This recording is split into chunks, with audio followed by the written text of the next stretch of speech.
So it's my great pleasure to introduce you to Vanessa Carter, Chair of the World Health Organization's AMR Survivor Group and founder of the AMR Narrative charity.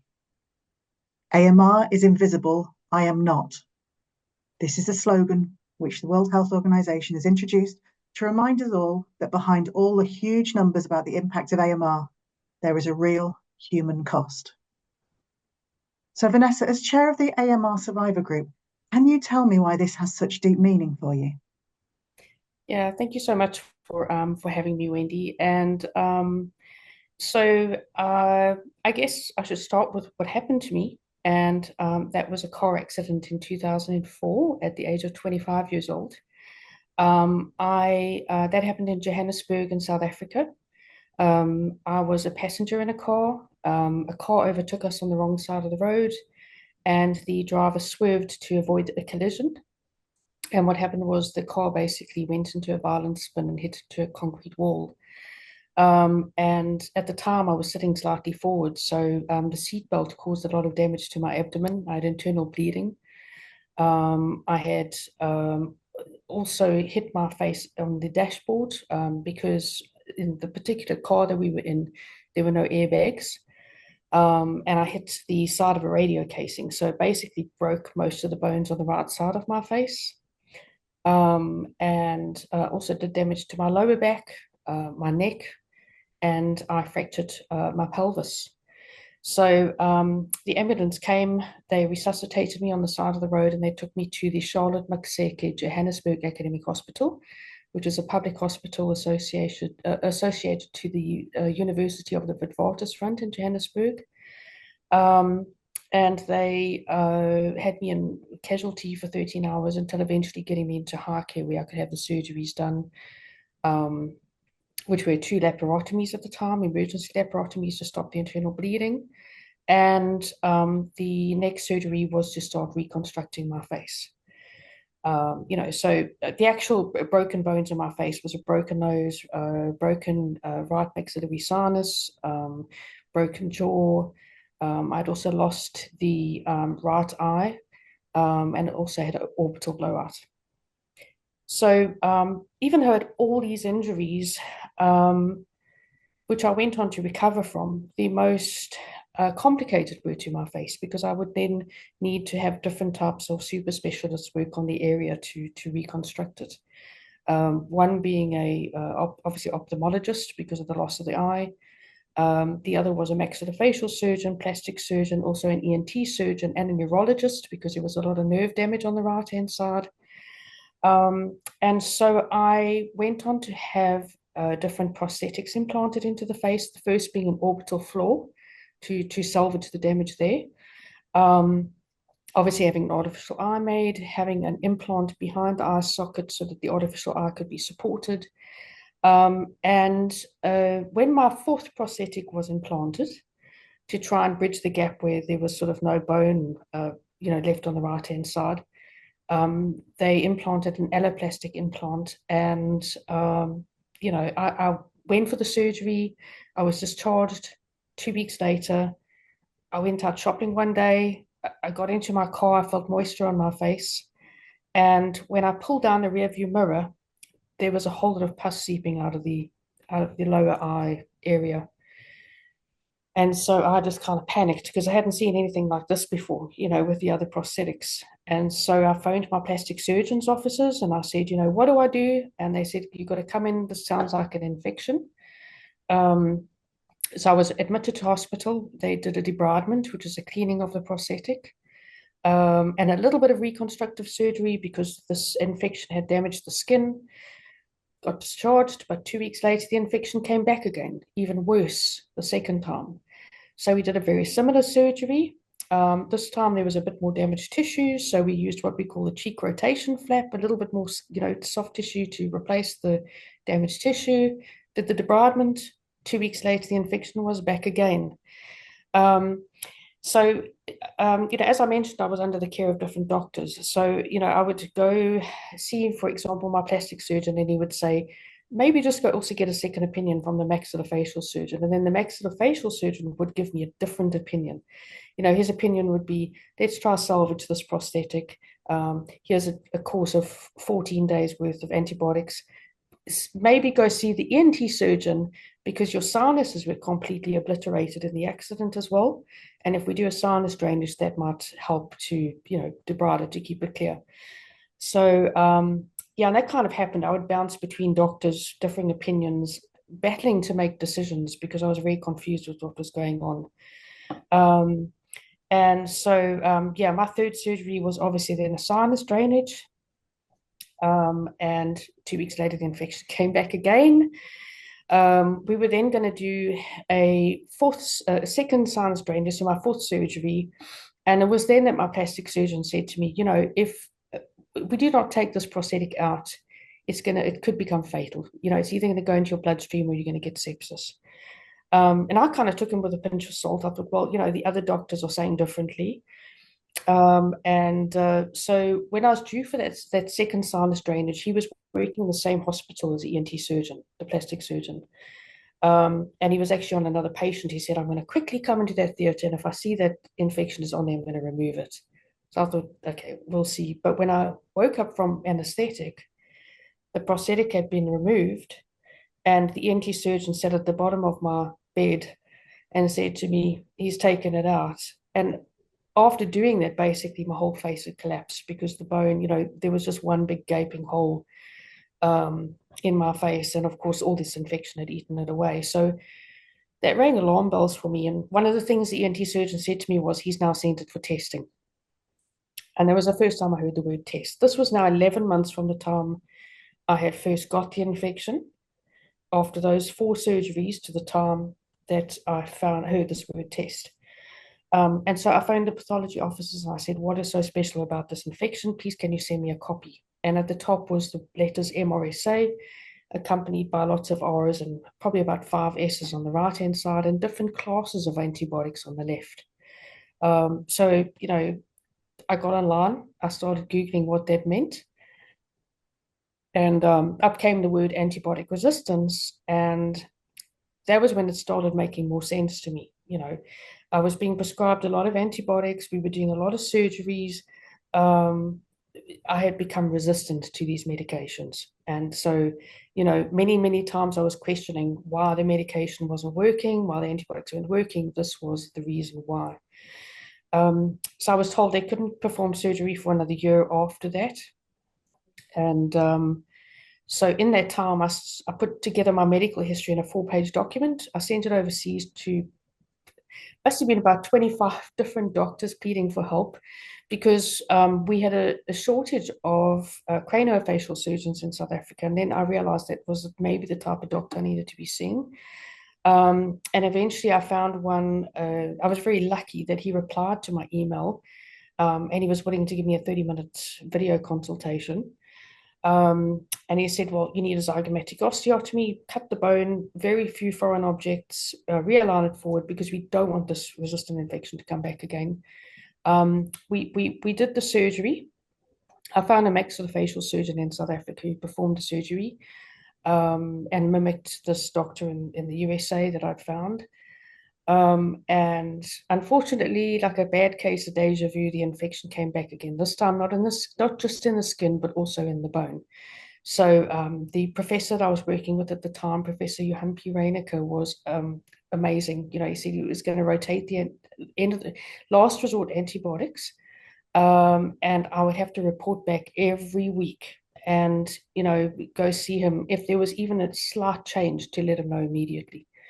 And then he kind of sat down with me as well, and he said to me, there's a couple of things I want to double check with you. Number one, how are you sterilizing your counter at home? How are you actually, practicing, washing your hands? Are you doing it often enough? When you go out into shopping centers, when you do this, because obviously you touch your face quite a lot, and then he also said to me, when you're taking your antibiotic and it says take it twice a day, make sure that you take it at equal intervals. If you take it at 5 p.m., make sure you take it at 5 a.m. and you set your alarm, because we don't want to give this bacteria a window of opportunity to mutate.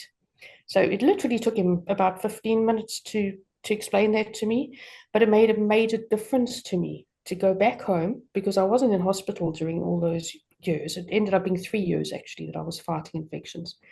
But that empowered me to take an active role in what I was doing to look after that infection. So eventually, after 3 months of rotating in last resort antibiotics, yeah, the infection started clearing. I did hit a bit of a speed bump because after that rotation, after the 3 months, I did end up with an adhesive bowel obstruction, which I think might have been complications of those extensive years of antibiotics, a lot of them unnecessarily. If we had maybe removed the prosthetic earlier, I might not have been having to take those antibiotics all the time. So yeah, that was kind of like my second death scare. And then eventually, I overcame it. So that's a very long version of my story. I think because I'm speaking to, maybe more of a dental, audience, it's important that they kind of hear that. And I'll get a little bit more into why, later on with your questions. Thank you, Vanessa. That's just, thank you for sharing. It's just a hard-hitting story every time I hear it, and I've heard you tell it in many different fora. That is just, you've been quite through the journey over the last 15 years. So thank you for sharing. And you're right, as a dental audience, an audience with maxillofacial surgeons in, they will be fascinated at that greater level of detail. So thank you so much for sharing. The WHO has refocused its efforts on AMR towards a person-centered approach. What does this mean, and why is this approach important? Yeah, so I mean, the person-centered approach really means exactly what it is, isn't it? It's an approach that considers the person's needs. And let's use, whether we use the word per person or patient, patient-centered care is also, a word that we use very often. There are, if you had to look up the person-centered approach for AMR, you would find that there are 4 pillars to that approach. Number 1 is prevention. And I think that in my story that I've just spoken about now, one of those things is RPC. Using my story again, being taught about RPC, whether you're in hospital or whether you go home as an outpatient, being taught the importance of washing your hands, not only to prevent the infections in the first place, but also to manage them. I was doing silly things like, old wives' tale, use clean water to wipe the wound. In some people's cultures and in some people's understanding, using clean water could mean boiling the kettle and taking it out and using that. I got to a stage when I really understood it properly, that I would go to the hospital pharmacy and go buy sterile water, and do it like that, do it properly, which is what they do in hospitals. With the level of infection that I had to manage that infection, I had to be doing that. So again, it's prevention and it's management. The pillar 2 is access to essential health services. I think dentistry is one of those services that is quite unique in the sense that you can hear I come from, as I said, I come from South Africa and I live in the UK, and I've been able to compare the 2 different health systems. Dentistry is sometimes very difficult to access, unless you can afford it. So when we're talking about, people that don't have the money behind them to pay for those services, we need to be thinking about better ways to be able to do that because, and again, access to essential health services would also include diagnostics. So in my case, again, it was how long did it take for me actually to get a diagnostic test? Today, my facial disfigurement is so much worse, and I almost died because of that, lack of, it should have, I think whenever an antibiotic gets prescribed, we should be doing antibiotics. Somewhere along the line in my journey, somebody should have said much earlier, maybe the reason why these antibiotics not working is because of resistance. And actually, as a patient, I should have questioned exactly the same had I had the knowledge to do so. The 3rd pillar is timely and accurate diagnosis, like I said. The 4th pillar is appropriate quality assured treatment, because obviously we do know that there's a lot of falsified medicines in different countries. And then there are two foundational steps to the patient-centered approach. The first one is strategic information through surveillance, which I won't talk about because I speak from a patient perspective. And the second foundational step is effective governance, awareness, and education. So again, going back to, I felt when I was a patient that I should have questioned a lot sooner why the antibiotics weren't working. What I actually was doing sometimes was, I'd kind of start the medication, start the antibiotics, and sort of stop them on the fourth or fifth day, saying, they're not working anyway. Maybe what I should do is make an appointment now with my, my other doctor, the ENT surgeon or the plastic surgeon or the maxillofacial surgeon, because maybe they, can give me better advice. Because I was completely naive and oblivious to what these antibiotics were actually doing, and what they were doing was treating the bacteria in my body. So to go back to the question, why do we need a patient-centered approach? Healthcare works in silos, and the patient is, in the middle of it all. And so, by listening to these needs, by working with patients, and, not, sort of like I say, prescribing and so on from different angles, I think we can have a much more positive outcome.